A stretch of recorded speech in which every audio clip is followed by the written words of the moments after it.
Hi, it's been quite a long time I didn't upload any video. I was really very busy with my professional and personal life.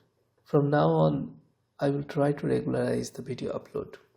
With this video, I am starting a new video series of isolated DC-DC voltage converters. Today, I will be designing a very basic flyback converter. Here is a simplified schematic of the flyback converter.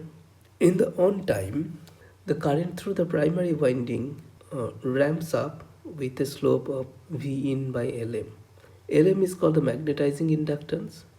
It is the inductance when the secondary winding is open circuit. During this on time, the polarity in the primary winding will be positive in the non-dotted side and negative in the dotted side. And in the secondary winding also, the dotted side is negative and the non-dotted side is positive. That means the diode in the secondary side is reverse biased at this condition. So no current in the secondary winding. At this time, C out supplies the output current. That means V out is gradually decreasing. And as the current in the primary winding is increasing, the voltage here across the RS is also increasing linearly. And when this voltage in CS or current sense voltage hits a peak value set by the controller, the switch is turned off. During the off time, the energy stored in the primary winding is discharged. The polarity of the voltage is now flipped because the magnetizing inductance in the primary winding tries to push the current in the same direction as it was flowing during the on time. So now the dotted side becomes positive and the non-dotted is negative. And so happens in the secondary winding also. The dotted side is positive, non-dotted is negative. That means the diode in the secondary side is now turned on. The current in the secondary coil starts with the value of the peak current which was achieved just before the switch was turned off, multiplied by the turn ratio of the transformer. And the current decreases linearly with a slope of negative V out by Ls. Ls is the magnetizing inductance of the secondary side. And at a time, the current goes to 0 before the switch turns on again. That is why it is called discontinuous conduction mode, or DCM in short. And once the current becomes 0, then the secondary side diode is turned off. That means secondary is open circuit and the primary side is only left with magnetizing inductance. And this magnetizing inductance Lm and the parasitic cap of the switch forms a resonating circuit and it starts oscillating. To clamp the magnitude of this oscillation, an RCD clamp circuit is used. Otherwise, the voltage across the switching mouse will exceed the maximum limit and it will break down. Now, to power the controller IC, an auxiliary winding is used. It has the same number of turns as the secondary one. That is you will get the same voltage here as we are getting from in the V out. Here I will use UC3843. It's a current mode PWM controller IC. Now let's begin the design with the specifications. The AC input voltage minimum 88 volt, maximum 264 volt. The line frequency is 50 Hz.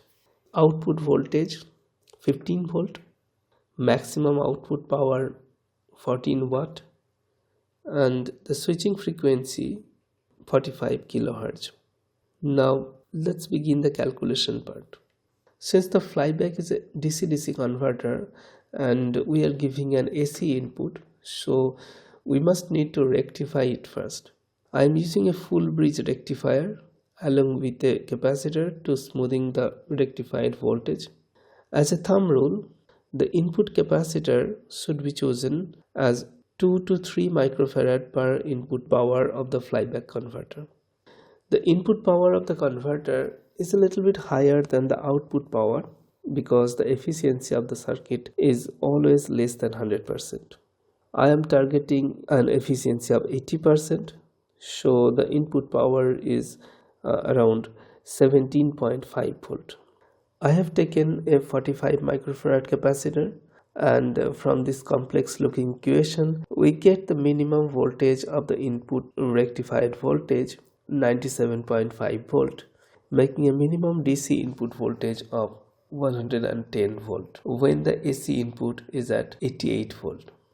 Now the transformer.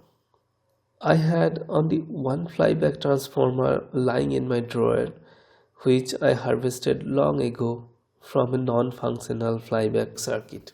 And here the curse becomes blessings, because calculating all the parameters of the transformer is really a tedious job.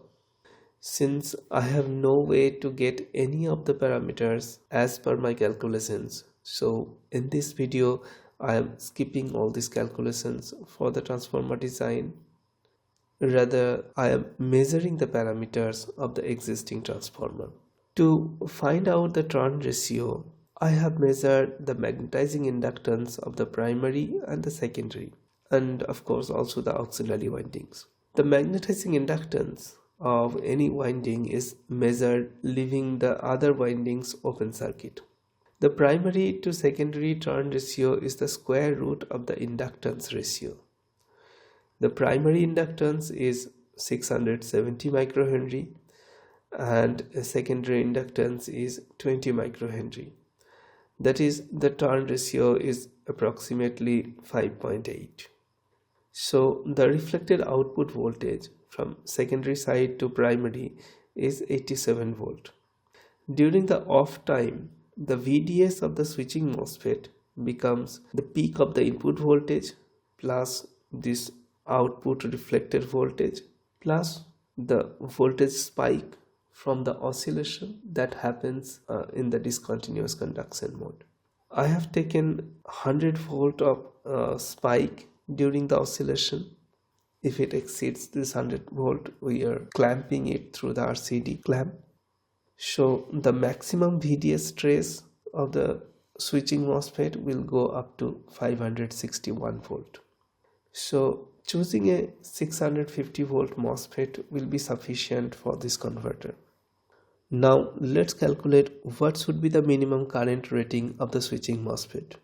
That is the maximum peak current of the primary coil. The duty cycle becomes maximum when the input voltage is minimum and the output power is maximum. Dmax is calculated as 0.33 or 33%. At the same operating condition, the switching current becomes maximum. Since it is operating in DCM, the inductor current always starts from 0 in every cycle when the switch is turned on, and the current ramps up with a slope of V in by L. So the max peak current is calculated by multiplying the slope with the on time, Tmax by FSW. From this calculation, the maximum peak current will be 966.2 milliamp. So 650 volt 1.5 ampere MOSFET will have sufficient VDS and current margin. Now let's find out the required rating of the Schottky diode in the secondary side. The maximum peak current in the secondary winding will be the primary peak current times the turn ratio, that is approximately 5.6 ampere, and the maximum reverse voltage will be output voltage plus the maximum input voltage divided by the turn ratio, that is nearly 80 volt. But average diode current will be equal to the load current, that is 933 milliampere. So an 100 volt 1.5 ampere Schottky diode will be sufficient. Just make sure that the diode is capable of handling a peak forward surge current which is much higher than 5.6 ampere. One thing I forgot to mention that the magnetizing inductance of the primary coil should be less than the critical value to ensure the discontinuous conduction mode of operation even during at the full load condition. The critical value of the inductance is approximately 2.3 millihenry. An RCD clamp circuit is used to clamp the voltage spike developed across the primary winding at 100 volt. I'm not going through the detailed calculations of the values of the RCD clamp, but I will give the link of the calculation sheet in the description of this video. The minimum output capacitor for 1% ripple is calculated as around 45.6 microfarad. I have taken a value much larger than this to ensure a smoother output. I have used two 220 microfarad electrolytic capacitor and 10 microfarad ceramic capacitor in parallel to minimize the ESR.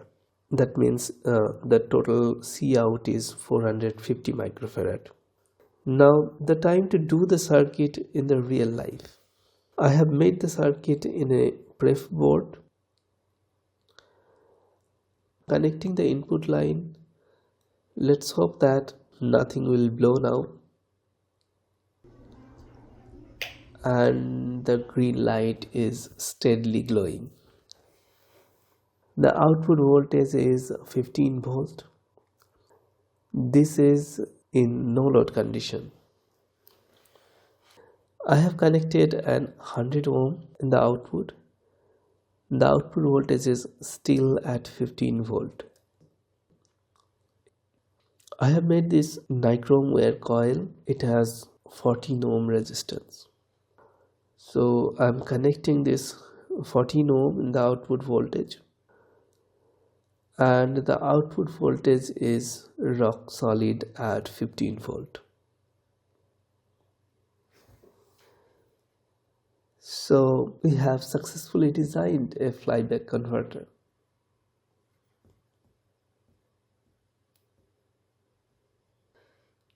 So that's it for this video. If you found it interesting, please like and share this video and consider subscribing this channel.